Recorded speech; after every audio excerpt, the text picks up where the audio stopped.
Alors, une manière très simple de hacker le jeu, c'est de construire des expériences positives autour de vos peurs.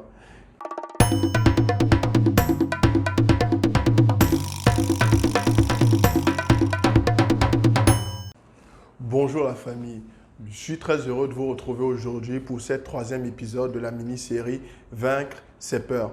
Alors aujourd'hui, nous allons particulièrement parler de comment changer ses croyances pour avoir un nouveau regard sur la peur et pour pouvoir la surmonter.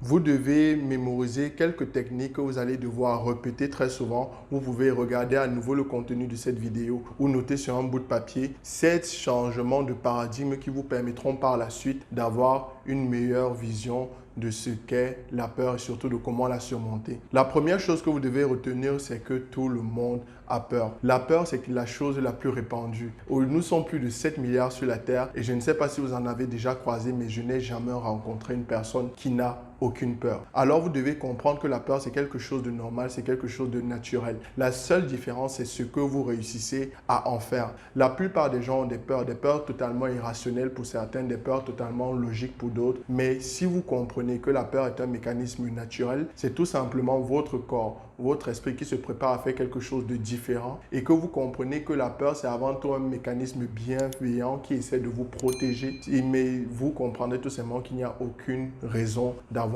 honte lorsque nous avons certaines peurs. La deuxième chose que vous devez comprendre, c'est qu'il est important que vous changez votre manière de vous parler. La peur, c'est de l'anticipation. C'est lorsque vous appréhendez une situation qui n'est pas encore survenue, lorsque vous appréhendez les effets d'une situation qui n'est pas encore venue. Si vous changez votre manière d'appréhender la chose à travers le changement de discours, alors il est beaucoup plus évident pour vous d'atteindre l'objectif et de pouvoir surmonter cette peur-là. Changez votre manière de vous parler à vous. Arrêtez de dire que la peur, c'est quelque chose de mauvais. Comprenez que la peur fait partie de vous, qu'elle ne vous lâchera jamais et surtout qu'elle peut être une force. Vous devez, pour être courageux, avoir des peurs. Vous comprenez? Donc, si vous comprenez qu'il est important de changer votre manière de vous adresser à vous-même lorsque quelque chose survient, lorsque vous allez par exemple prendre le volant de votre nouveau véhicule, arrêtez de vous dire dans la tête, je vais faire un accident, je vais faucher quelqu'un. Bien sûr, c'est la meilleure manière d'être tétanisé. Vous devez avoir un discours positif. Vous dire, d'accord, je vais prendre la voiture, tout va bien se passer,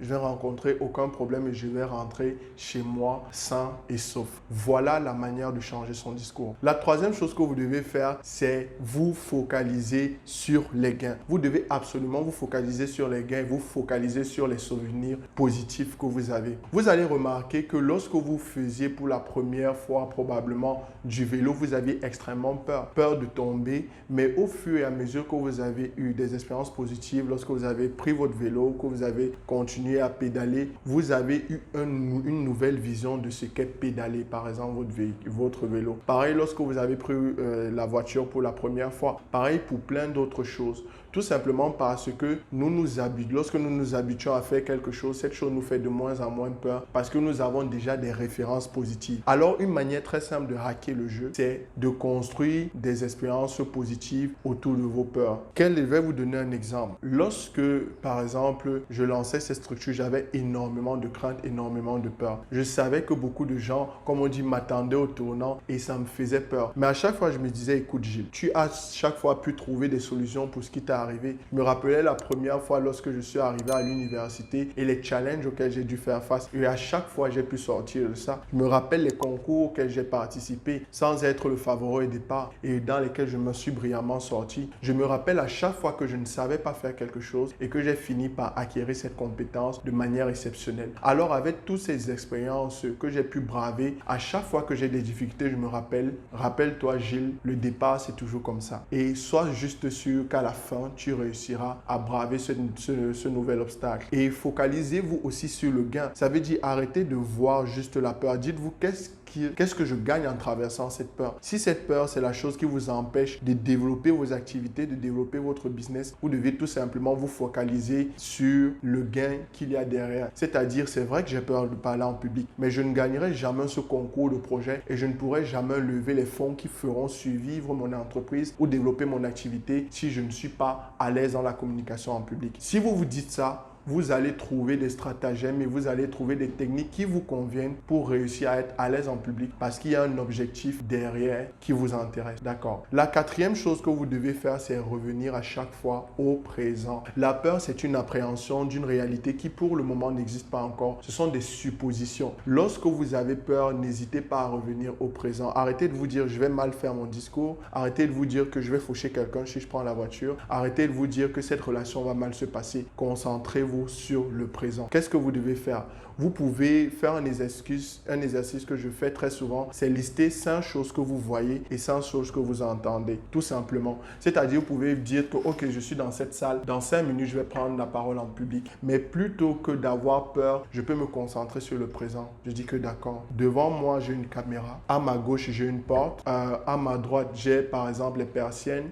Devant moi, j'ai un ordinateur. Vous voyez, le fait de vous focaliser sur des choses qu'il y a autour de vous ou sur les bruits que vous entendez ramène directement votre esprit au présent. Et si vous restez dans le présent, je peux vous assurer que vous baissez, sinon supprimez l'intensité de la peur. Le dernier conseil que je vous donnerai, c'est de toujours garder en tête que la peur est une opportunité de grandir. De savoir avec certitude qu'à chaque fois que vous avez peur, la personne que vous deviendrez après avoir surmonté cette chose tout simplement, c'est une personne exceptionnelle. De savoir que chaque peur est une opportunité de progresser, est une opportunité de vous combattre ou de combattre l'ancien vous. C'est une opportunité d'atteindre de mieux en mieux vos objectifs. Lorsque vous demandez le courage, que pensez-vous qui va arriver? Est-ce que vous pensez que l'univers claquera comme ça et vous donnera le courage ou tout simplement que l'univers vous mettra en face de situations qui vous demandera d'être courageux? Si vous demandez par exemple à l'univers d'être organisé, est-ce que vous pensez que l'univers claquera du doigt et vous donnera l'organisation ou vous pensez que l'univers vous mettra dans une situation tellement chaotique qu'une organisation sera nécessaire pour sortir de là? Alors si vous demandez le courage, apprêtez-vous à surmonter vos peurs. Et uniquement si vous pensez de cette manière, vous arrêtez de voir les peurs comme des événements traumatisants, mais de voir chaque peur comme une opportunité de progresser, de grandir. C'est ce que j'ai utilisé, c'est ce que des milliers d'entrepreneurs, sinon des millions de gens utilisent pour braver leurs peurs. Donc je vais résumer. Les 5 choses principales que vous devez retenir lorsque vous souhaitez changer votre discours par rapport à la fin, c'est numéro 1. Arrêtez d'avoir peur parce que tout simplement tout le monde a peur. Donc ce n'est pas quelque chose de honteux. Numéro 2, lorsque vous avez peur, changez tout simplement votre discours, votre manière de parler, votre manière d'appréhender la chose.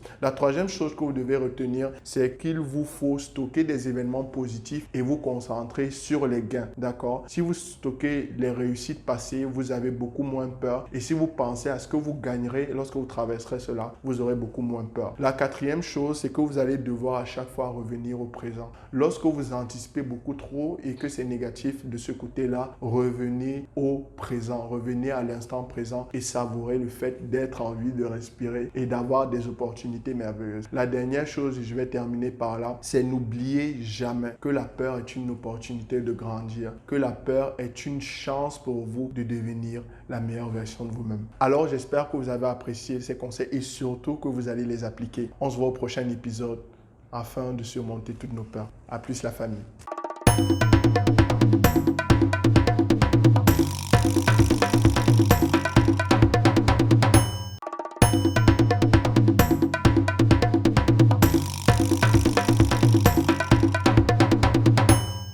Et pour tous ceux qui souhaitent aller encore plus loin, mon équipe et moi vous donnons accès à une plateforme où vous aurez accès aux meilleurs contenus éducatifs, aux meilleurs mentors et surtout aux meilleures méthodes. Alors si vous voulez faire passer votre business de là à là et atteindre tous vos objectifs, alors contactez-nous tout de suite. Le lien dans la description. Je vous dis à tout de suite.